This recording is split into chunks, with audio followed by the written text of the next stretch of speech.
Hello, this is David Geringer, and I'm a principal with Dimensional Research, and we had the opportunity to run a research project that concluded in November of 2016, and we're able to present it today. And this research focused on managing the branch network as well as branch security, and was sponsored by Versa Networks. I'm joined today by Mark Weiner of Versa Networks.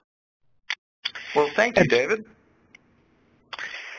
And we're going to talk today a little bit about these findings, and we'll dig into them a little bit. The key findings here is that we see that there have been quite a bit of challenges as those who took the survey at maintaining proper security at branch locations. And when we looked at why that was happening, we saw a large number of people cited the growing complexity as the top challenge for managing the branch networks and securing them for the employees and their customers. We also asked them about some ways to manage these types of challenges going forward, and a large number of them, at 80%, thought that an integrated SD-WAN and security solution would be a step up from where they were today.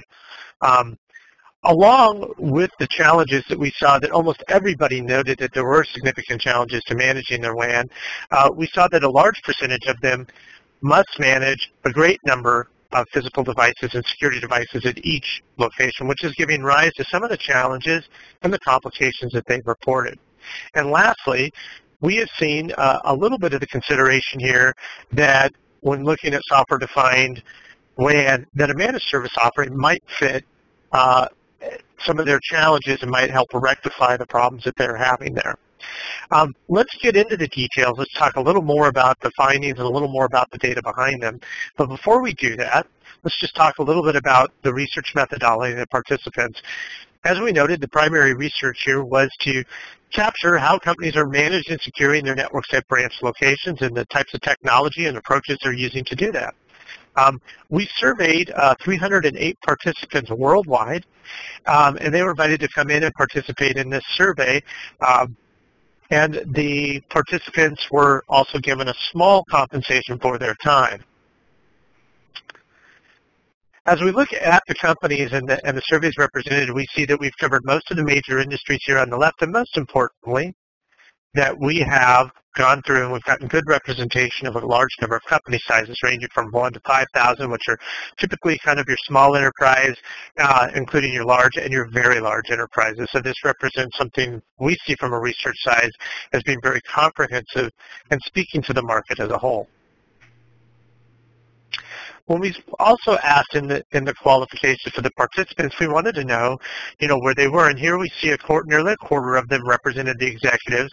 Half of them get to manage the team or have management responsibilities in addition to the network and security responsibilities and those of an individual contributor. And we like to do that to look at the spectrum of those taking the survey to see if the answers significantly change depending upon whether you're frontline responsibilities or more of a strategic executive. And I can tell you that in this research, the answer consistency was pretty amazing across all of these, which tends to give us a great deal of confidence that the perspectives and information that we're sharing here is throughout the organization. It's not suffering from an optics perspective, as you will, that the problems look different, whether you're dealing with the day-to-day or you're sitting in the boardroom. And lastly, we got a good representation of what part of the responsibility these people have. Is this something that they do their entire day or just part of the day? We certainly encourage you to take a longer look at this information, as this report will be available for you at Versa Networks. But let's now dive into the data specifically and talk a little bit about the actual findings and a lot about the data that's there. We're going to talk here about complexity and a lot about how the participants managed it. Our first question here is we asked about how many physical network and security devices are used at each branch location. And the data here is surprising in a couple of areas. From a research size, we see that nearly 2/3 of companies are managing more than 6 physical devices, giving rise to the problem that they have a number of devices that they need to manage at each location that adds to the work and to the management tasks that need to be done. From a researcher perspective, the one surprising aspect here was the very large column on the right with more than 10 devices. And this really surprised us because when we started crafting this particular research, we had figured that we would see a much larger spike in the 6 to 10, and we always like to see that nice bell curve to see the fall off of where the participant is. So in this case, it would have been a lot nicer to have seen maybe a 10 to 15 and a more than 15, because it's definitely possible that the participants of the survey are dealing with even a larger number than we suspected. Interesting, David. So, I mean, why is that surprising? Do you normally see a bell curve, or is it just that we perhaps even underestimated the amount of complexity and devices, at these branch locations of the respondents? Yeah, from a research perspective, we always like to see that bell curve. That means that we're covering the whole market and we're getting fidelity at all aspects. But the honest answer is when we built this survey and we discussed what we thought the range of absences, we absolutely did underpredict how complex the environment is. And so it's represented, and we know that a large more of them is more than 10 devices, but it would have been nice to have that little bit of fidelity to figure out exactly how much. Interesting. So the net of it is the problem is larger than we expected, and we perhaps even undermarketed or underestimated what the challenge, the average network team has out there. Absolutely. And I think as we'll see in some of the other slides when we talk about the challenges themselves, we're going to see how the number of devices manifests itself in the data operational challenges. Thank you. In addition to the prior question, we asked about the number of devices. We also asked about the number of vendors that we wanted to work with. Sometimes we saw in the other one about the complexity that you may have a number of devices, but if they're all from the same vendor, perhaps the management tasks are a lot less. But in this case, we see that only 12% are having these devices from the same vendor. And here is a more nice kind of a bell curve, if you will, that we were always shooting for. And so we see a large spike for managing 2 to 5, but still there's 15% that manage more than 5 vendors. So this says a couple things to us on the research side. First of all, this is a lot of work. Every time you have a vendor and a vendor device in your network or even in a data center, that represents all the communication and vendor management you need to manage on kind of a vendor relationship side. But then you have all the patches, configuration, and the education. Each device has its own UI and its own nuances to how you set up, manage it, and then you have to manage updates individually. So this does, for each of those vendors, represent a lot of work. It also represents something that we see in IT in general that fades from a best of breed to kind of a all-in-one or an integrated solution. And here, this is really, when we're just talking about security in the network, we have so many vendors at play here, this really is saying that what's going on in the industry today is that they're taking or being forced to take a best of breed approach. Or maybe looking back, again, given the form factor of a lot of these devices historically, it just really sounds like it's a siloed point product, single point product approach to trying to solve those branch IT needs. Absolutely. And I think as we get into some of the later questions, we're going to see if that's been because that's been a preference, or maybe it's been the fact that they haven't had a choice, that the only option to solve a particular need on the network or security side was to buy one of these siloed projects. And I think we'll see some data that proves that maybe given the option, they would like to go a different way. Makes sense. In this one, we asked, what are the most challenging aspects of managing your WAN? And a lot of things that we ask from a good research perspective is to never force an answer into a participant's mind. And so we always give them an option to say there is no challenges. Managing our WAN is a piece of cake. It's easy. And yet only 3% said that. From our research, that's a relatively low number when asked about the challenges. So this does note that there is a quite large number of challenges these people are dealing with on a day-to-day basis. If we scan the top 4 or 5 of these that represent kind of the lion's share, we can group those 4 or 5 into kind of three buckets. One is, the challenges to deploying new devices and new office locations. Two is managing, which is right there at the top. So the day-to-day management, and we just talked about the number of devices. We talked about the number of vendors, and wow, surprising, the number one issue is managing all of that. So the complexity, as you had indicated, Mark, is bigger than we thought, and here it's shown up as number one. But perhaps one of the other interesting things, and you might have a little insight, is that the fourth one down, or tied at number three, if you will, is the increasing costs. So a lot of times when we talk to IT, and a lot of times there's technical issues, but then there's always the overriding concerns of the businesses about managing and minimizing the costs of IT. And yet here, it's not in the top one, two, or arguably just at the third spot. And that seemed a little odd that it really is this big challenge, because usually the challenge is from the business, I want it faster, more reliable, and cheaper, and IT, you need to do it, and by the way, you have less people next year. But and that's a little bit of a joke, but we are seeing that play out here, that the cost isn't at the top of the list. Interesting. So while cost, obviously, of your existing network certainly is considered an operating, not a capital expense, seems the complexity both with the result of people, resources, and staffing, but even that from an operating expense may be a higher component than purely the cost of the circuits.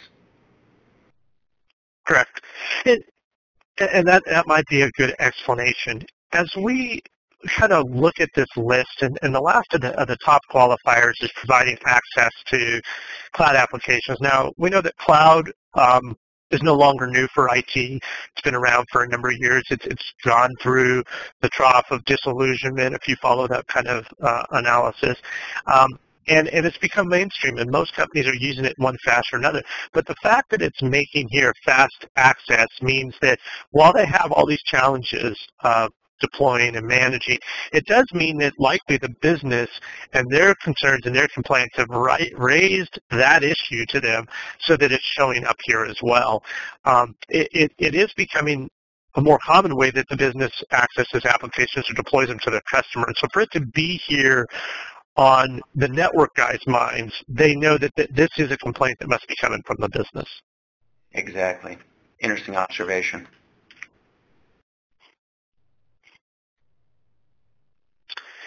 In this next slide, it's a fairly simple slide that we ask them if they've taken an initiative to reduce the number of devices and network devices and security solutions that they have in play. And this is very common in IT that we go through, and and depending upon it, old coders call it refactoring, and IT goes through and they optimize their equipment and redo it. But what we look at, to me, when I read this slide, is only 24%, or a quarter of those that we surveyed, actually has a project to try to deal with this complexity and this sprawl that's going on. And that means that three-quarters of the market is not dealing with it. And a lot of times this harkens kind of the old joke that they're too busy drowning to learn how to swim. And so this is probably, given all the challenges, all the vendors, all the devices that we've seen, and the big challenge managing it, that they really don't even have any cycles to get in there and try to reduce the actual work and the challenges that they have. Which to me is fascinating. If we look at other key areas of IT infrastructure, we look inside the data center. We've had virtualization now for 10, 12 plus years, reducing the number of servers, reducing the amount of at least physical equipment to manage, or we've seen things move right, like we set up to the cloud, infrastructure as a service, where again, you're running it, and again, outsourcing the management of servers and OS, at least some of those components, be it IaaS or PaaS, where again, you really can offload the management. It looks here in the WAN and in the branch office, it seems like that effort is significantly further behind than doing that in, again, either in your own or now in a cloud data center. So very interesting. It seems like, given those number of devices, number of vendors, this is not a problem that's going to get easier for a lot of IT without a radical change in the branch. No, I would tend to agree. I think this is a problem that's continuing to bloom, and what's going to happen is that if they don't take this time, it's going to get worse before it gets better, and that can run into interruption, security breaches, or performance problems. So, hopefully people will, be able to turn the corner before they get into kind of those major business impacting issues. In talking about that, one of the things that we asked was, would you consider a managed service? And certainly here we're talking about software-defined WAN service instead of deploying and managing their own types of networks. And we always, when we ask these research types of questions, these are always a bit loaded, because sometimes when you ask IT personnel if they would consider having somebody else manage it, they get a little concerned about an outside vendor managing part of their infrastructure, and there's a lot of reasons that create that fear or that risk. But there is an overwhelming number of people here at nearly 60% that say that they will, and I want to paint for those listening to this the data a little bit differently, which is there's 17% here that said they weren't even aware of it. So they didn't answer yes or no. They just weren't even aware, and this is back to the good research practice of allowing somebody to say, hey, I haven't considered it, so I don't want to put my answer. But if you just compare the yeses to the nos, that's almost a 3-to-1 ratio. So I do think that this kind of comes back to these professionals that are managing the network and the security are aware that they're overloaded. And they are looking at opportunities or avenues where possible assistance can help them get out of the situation that they're in, because as you noted, Mark, it's probably going to get a lot worse before it gets better. And if they don't do something, it seems that it's kind of one of those things, that death spiral type of an approach. Interesting.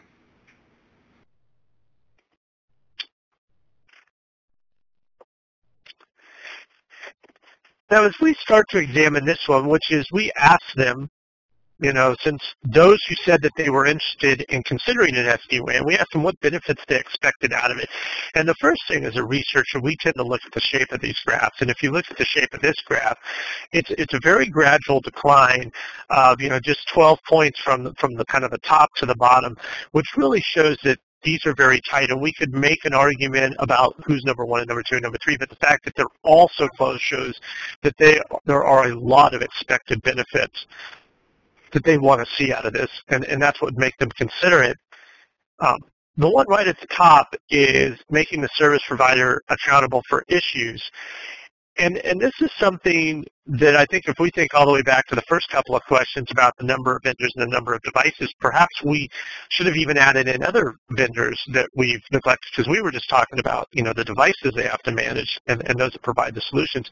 And yet your service provider represents another vendor, or in a lot of companies, two other vendors. Some people have their primary and a backup, or they may have their WAN and that supports through one, and maybe their data center on another. So there's yet another vendor in here in the management that needs to be done. And we see, as we talked about earlier, through these other ones, challenges with resources managing the WAN, challenges about having to learn. We talked about all these different devices. They've each got their own UI, their patch algorithms are updating types of things that they need to do. So we are seeing the benefits here directly mirroring the challenges that we're seeing by numerous vendors and numerous devices that they have to manage. Interesting. And if I'm looking, what's interesting, if you look at number 3 and number 4, with only 1% difference, there seems to be also a strong interest in how can I add, not just offload or hold a provider accountable, but really leveraging that expertise for a more advanced technology like SD-WAN or the hybrid WAN architecture it enables, but also leveraging them for security at the branch. That's right. I think we'll see in the next section talking about the challenges of doing branch security. Sounds like two very strong bits, almost even of, can I leverage the expertise for a next-gen WAN architecture? Can I leverage that expertise for a properly secured branch? Seems quite high up there, quite almost as much as offloading some of the management complexity. It's absolutely an issue, and if I were to cross this research with other research we've done in the past, there has been a flip. If we went back 4 or 5 years ago, kind of again with the migration to the cloud, there was always this concern that all the best security was done in-house, and that we had the best. We had to put it in the safe and put the safe in the vault, put the vault in a cement wall, and now we know it's all safe. And I think as we've fast-forwarded 5 years, we talk with individuals both in surveys and in-depth interviews that constantly tell us that at some points, they've realized they can't afford or can't access top security. And so there are now companies that fully believe that it's better security for them to leverage a third party, whether that's sometimes with a cloud provider or sometimes a third party managing it, because they're getting access to experience and personnel that they either can't find, can't attract, or can't actually afford to hire for their type of business. And so this actually supports that trend that we see in other research. Great. Very interesting. And as we talked about, and you just mentioned in the next section, we are going to talk a little bit about the security, and the network and the security are often directly interrelated with one another. And I think in some ways we find this section, at least for me, to be a little bit surprising. And we'll hit it up right here. Again, looking at the shape of the curve, a lot of these issues are very, very consistent. There are just a few points managing the top 3 or 4 from the very top to the very bottom. But I find this a bit appalling. I'm not a security professional, but we talk to companies about the impact of security. And when we look at the bottom 3 and 4, which is just your basic firewall, we're seeing that 4 or almost 4 out of 10 or 40% or nearly 50% of the companies out there don't even have a firewall. I find that remarkably surprising. And all of the people that we surveyed had to have branches. So we talk about these secure gateways and basic IPS types of things. And again, we think 60 and 70% are large numbers, but I always like to flip that. That means 3 out of 10 companies that you're dealing with don't even have the basic stuff to secure. And certainly, if we were talking to nonprofit organizations, this would not be so surprising. But given who we talked about, and if we go back and look at the demographic of the types of companies that participated in this survey and the size, these are 1,000 employees and larger companies. I find this just a bit shocking. I would, David, I would fully agree with you. Looking at stateful firewall, very basic 20-plus-year-old technology, 4 out of 10 enterprise branches from our surveillance don't have a firewall. Let's compare that. As I looked at the data, what hit me, look at all of us at home. We have our cable and or internet service provider gives us one of those, little home boxes with a modem and the router. That's got a firewall in it. Or if we go off and buy a simple Netgear or Linksys device, those have had firewalls embedded and most of them default turned on for years. At home we have it. And these large organizations, 1,000 plus, 4 out of 10 don't have a basic stateful firewall in their branch.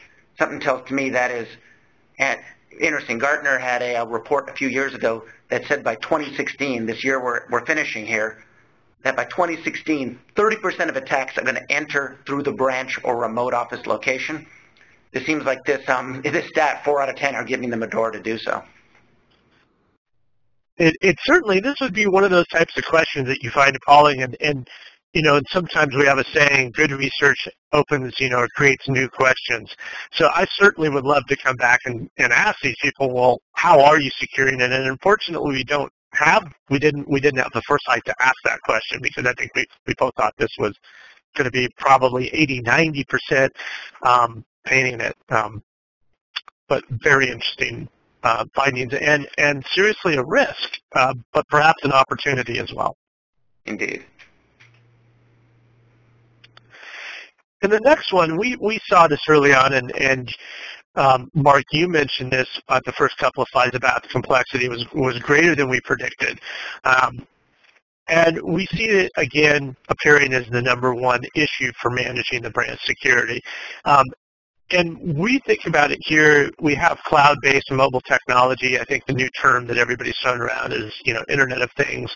And that continues to generate far more devices that are accessing the network at work or outside of work, trying to access the network. And when we looked at some of the big challenges, remember that the challenges we certainly have managing, but growth was another one, deploying new devices. So when you think about this complexity, and you called it earlier when you mentioned it's not going to get better, this points at, at the top one that we got growth, we got the cloud, we got the Internet of Things, and it's the complexity that's really running all of the security challenges. The second one, again, reinforces the issues. Lots of devices, lots of vendors. How do I ensure and maintain policies across them all? Although maybe the reason this one isn't so large is because a third of them don't even have some of those security devices. So maybe that's why that's not there. And I am being a little tongue-in-cheek there, but it is. This slide continues to reinforce what we saw earlier in the research, that it is devices, vendors, and the numerous amounts of them, which is making it very difficult to manage them. Indeed. But on the other hand, if, like we said with that stat, if you get 30% of breaches will come through the branch, significant breaches, that there's no excuse for the network and security personnel. Difficult or otherwise, devices are hard to integrate between network and security. They're still liable. So they obviously need to look at what is the solution. Perfect. And I think the last question that we are going to be talking about today really gets into the thought about a solution, which is we've talked about what do you have, and we postulated whether or not all these narrow vertical types of solutions that they've had, all the siloed types of approaches they had, was that because that was in fact the way they wanted it, they really wanted a best of breed, or because there was a lack of choice.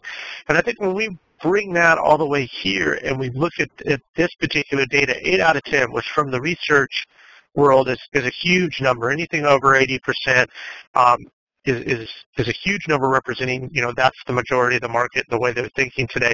They're asking for an integrated solution. If it's available and it meets the requirements, they would certainly prefer to have an integrated solution versus all of these different vendors and all these different devices that are in there. And I think for those companies that are going to be able to produce a solution that's integrated, it's going to help solve a lot of the challenges that we've seen in this survey, and maybe add a few more security capabilities that are missing from those enterprise companies that should be there. So I see this really as an opportunity for a good solution, because I read it that a lot of the participants in this survey, as I made the analogy earlier, they're drowning. They haven't had a lot of choices. They're kind of buried with all these siloed approach and all these vendors and all these different responsibilities, and they are looking for a way to get out of it, but perhaps they need to find one. Interesting. There's some very interesting data. There's not a question here. At least it seems that respondents are certainly at least open to minimizing some of those silos that we saw earlier, some of that complexity, if there is a way to do it. Excellent. Well, that was the final slide of the data that we covered at Dimensional, and I certainly wanted to thank everybody for taking their time out of the busy schedule to listen to us talk a little bit about this data, and I think it's a very interesting find, and I think some of the things we expected to find, and some of the things, frankly, neither of us expected to find when we started out on this research project. Mark, I want to thank you for joining me as well on this presentation. David, thank you, and we hope the survey for all of you listening can be helpful as you look to address some of those issues that I'm sure you're facing as well. Thank you.